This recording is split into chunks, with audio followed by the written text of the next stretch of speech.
Comment concrètement financer la souveraineté au moyen de la dette privée? Voilà le sujet qui va nous animer à présent sur le plateau de Smart Patrimoine. Nous avons le plaisir d'avoir été rejoints par Véronique Aubin. Bonjour Véronique Aubin. Bonjour.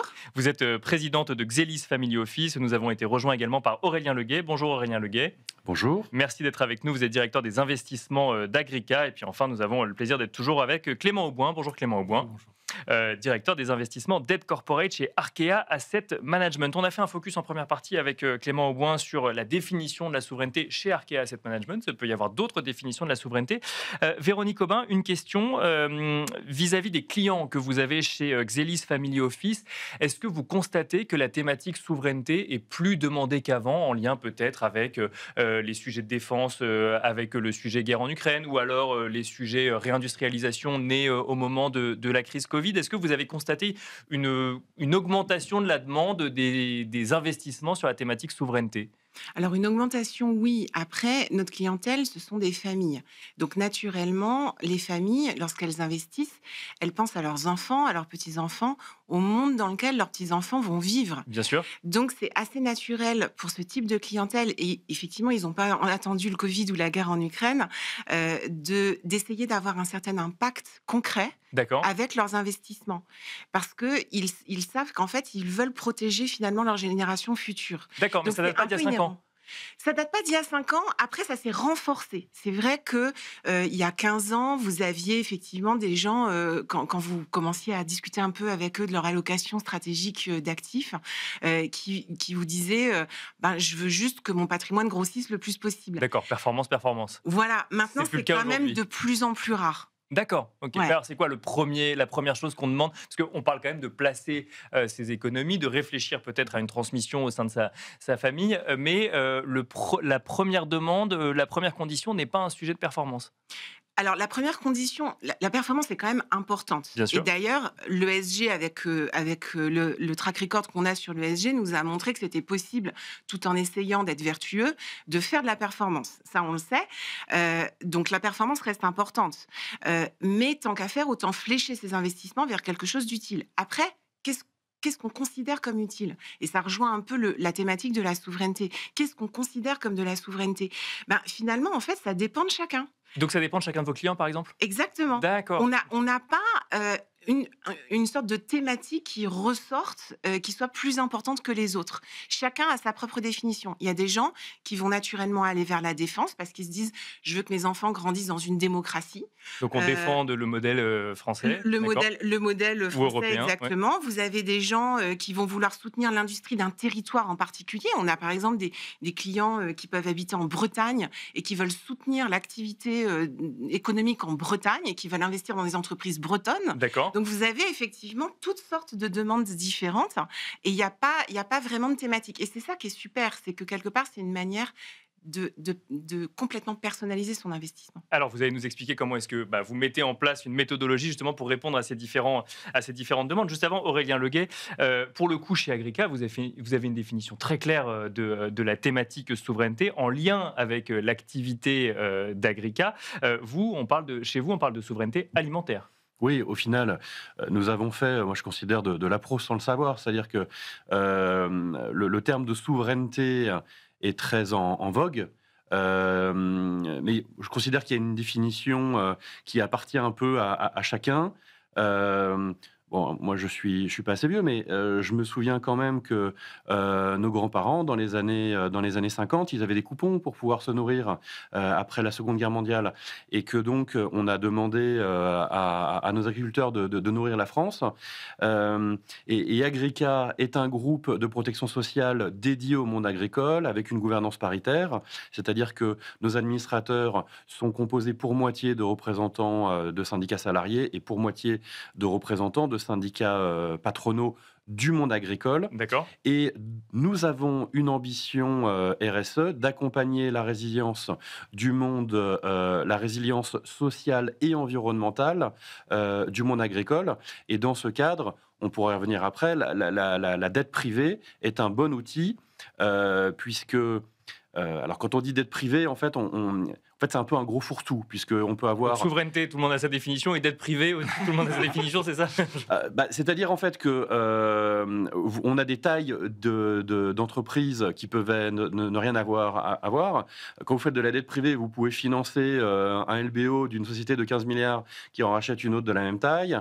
Vous pouvez avoir du financement à 300 000 € d'une PME.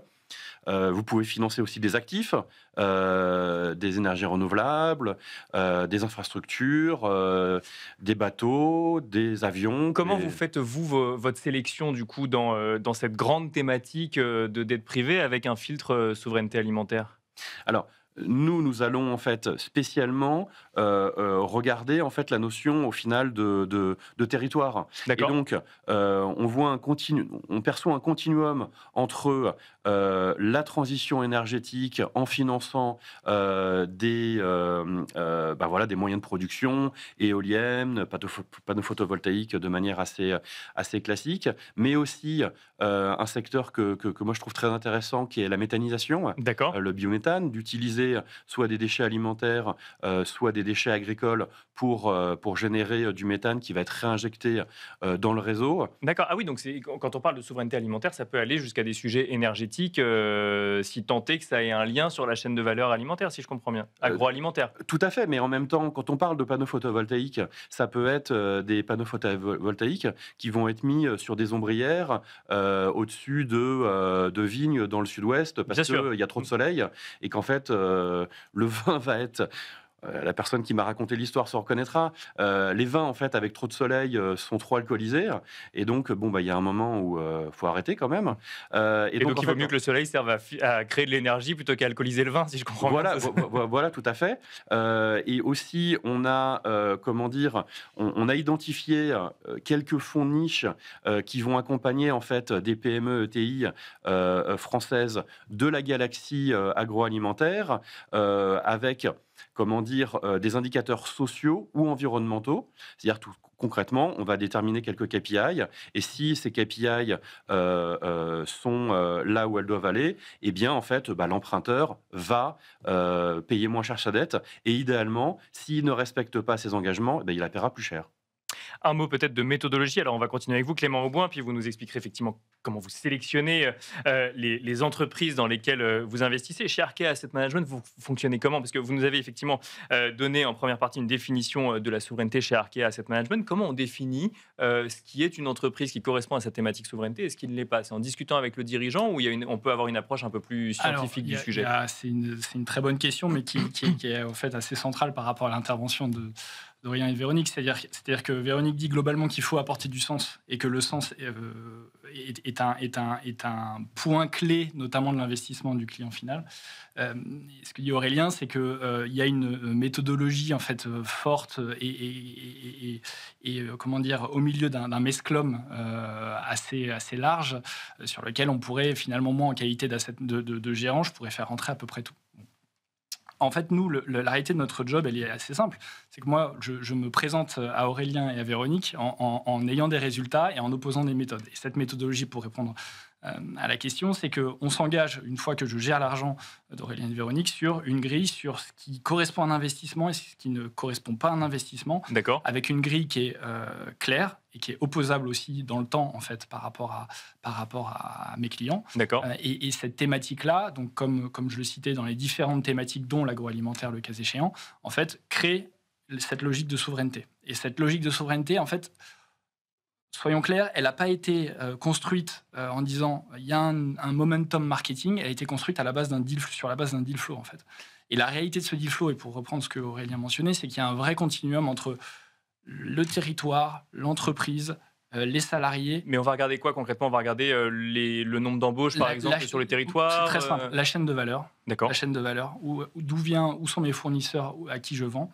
Ensuite, c'est la réalité du business model. Est-ce que c'est exportable ou pas exportable? C'est la réalité des brevets et de la technicité même de l'entreprise. D'accord. Tout ça rentre dans une grille et ça rend quelque chose d'assez basique, souverain ou pas souverain. Une fois qu'on a dit ça, il y a des zones grises. Typiquement, nous, dans notre thématique d'investissement, la réalité de l'infrastructure est un petit peu moins éligible de notre côté parce que c'est pas ce qu'on vend à nos investisseurs globalement. On ne vend pas d'une dette infrastructure, il y a une équipe très compétente qui le fait par ailleurs, mais on vend une dette d'entreprise purement. Voilà, donc en synthèse, méthodologie et méthodologie confrontable en fait, à nos clients pour en fait, matcher complètement cette idée de sens. Véronique Aubin, comment est-ce que vous créez des méthodologies uniques à chaque fois en fonction des besoins d'impact et de souveraineté des clients que vous accompagnez? En fait, les discussions préalables, lorsqu'on met en place l'allocation stratégique pour les clients, peut être très longue et très approfondie, très fouillée. D'accord. Après, derrière, une fois qu'on a déterminé les classes d'actifs dans lesquelles on veut aller avec le client, et bien sûr, la diversification est clé, parce que même si on veut avoir un impact, je vous donnais l'exemple de la Bretagne tout à l'heure, Et oui, on ne va pas mettre 90% du portefeuille dans des entreprises bretonnes. Évidemment, ça serait pas raisonnable. Mais pardon, je rebondis sur l'exemple breton. Ça veut dire que souvent, quand même, il y a un biais territorial quand on parle de souveraineté? Pas souvent, mais ça peut. D'accord. Après, le principe de souveraineté, ça peut être sur un territoire aussi vaste que l'Europe. D'accord. Parce que, enfin, voilà, on fait quand Bien même sûr. partie d'un ensemble qui est l'Union européenne et qui aussi est un support de souveraineté. Mais effectivement, derrière, ce qui va être très important, et effectivement, c'est de sélectionner des gérants qui ont une thèse d'investissement extrêmement claire, avec un réel alignement d'intérêts. Nous, on fait très attention à ça. C'est-à-dire que les gérants aient leur propre argent investi dans le fonds, ça et pas qu'un peu, vraiment dans des proportions importantes. C'est très important, de manière à aligner réellement les intérêts. Et nous, on va préférer dire à un client, bah, écoutez, cette thématique hyper spécifique, hyper niche que vous nous avez indiquée, on a trouvé des acteurs qui le font, mais finalement, la manière dont ils le font, leur discipline d'investissement, leur thèse, leur alignement d'intérêts ne correspond pas à nos critères.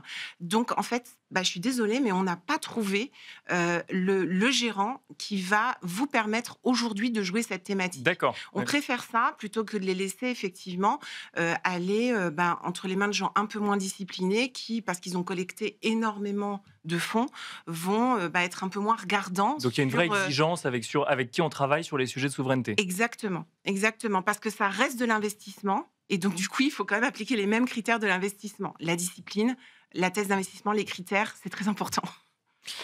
Et la dette privée? Pourquoi financer la dette privée, enfin la souveraineté avec la dette privée quand justement vous parlez de souveraineté? Quand est-ce que le sujet de dette privée arrive sur la table? Alors la dette privée, en fait, c'est ça qui est génial, c'est que c'est un peu inhérent à cette classe d'actifs de financer la souveraineté, au minimum la souveraineté économique, puisque dès lors que vous prêtez, puisque la dette privée, ça consiste à prêter à une entreprise, dès lors que vous prêtez à une entreprise, vous soutenez l'activité de cette entreprise et le territoire de cette entreprise. Donc c'est un peu inhérent à la classe d'actifs.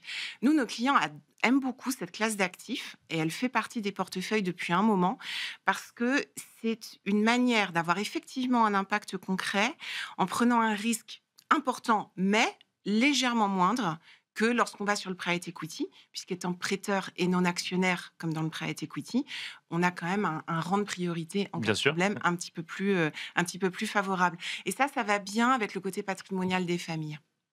Aurélien Leguet, quand on est effectivement un acteur de la protection sociale du monde agricole ou de l'agroalimentaire, mais surtout du monde agricole, on doit intégrer une notion de risque, j'imagine, dans la sélection des fonds qui vont être sur cette thématique de souveraineté alimentaire. Comment est-ce que vous construisez vos allocations d'actifs sur le sujet en matière de dette privée?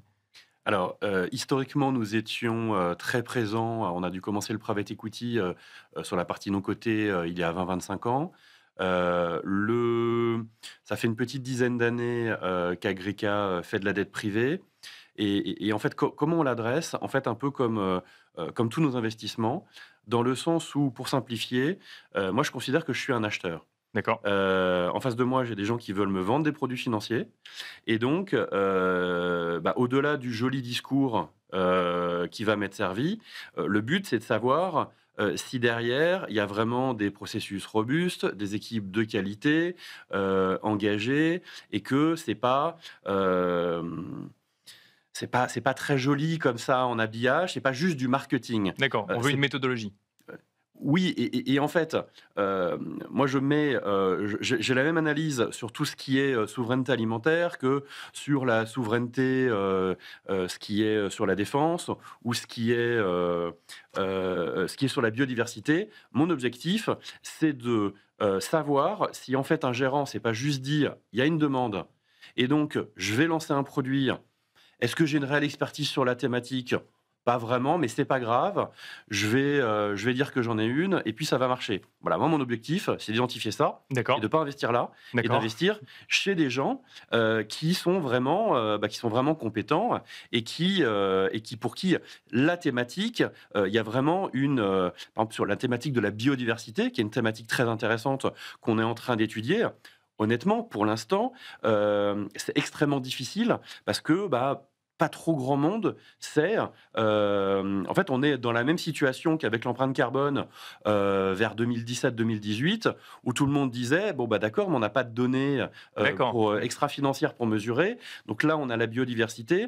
Donc en fait, c'est un peu le concours Lépine du fonds biodiversité. Tout le monde a sa méthodologie. Il faut être honnête qu'il y a certaines méthodologies qui tiennent la route, ou en tout cas qui sont prometteuses, et puis il y en a qui sont un peu plus Et donc, comment est-ce critiquables. que vous défrichez quelque part ces sujets-là ou les différents fonds? Donc, en fait, ça va être l'historique et l'équipe et potentiellement la méthodologie proposée, c'est ça? Si on regarde la biodiversité, malheureusement, on ne peut pas avoir de track record, puisqu'en fait, c'est totalement nouveau. Donc, le but, c'est d'identifier les choses qui vont être les plus intelligentes. Ma chance, c'est que sur Sol agroalimentaire, c'est quand même une classe d'actifs qui est traitée par un certain nombre de sociétés de gestion spécialisées depuis quand même un certain temps. Donc en fait là-dessus, oui, on a des track records. Voilà comment nous procédons.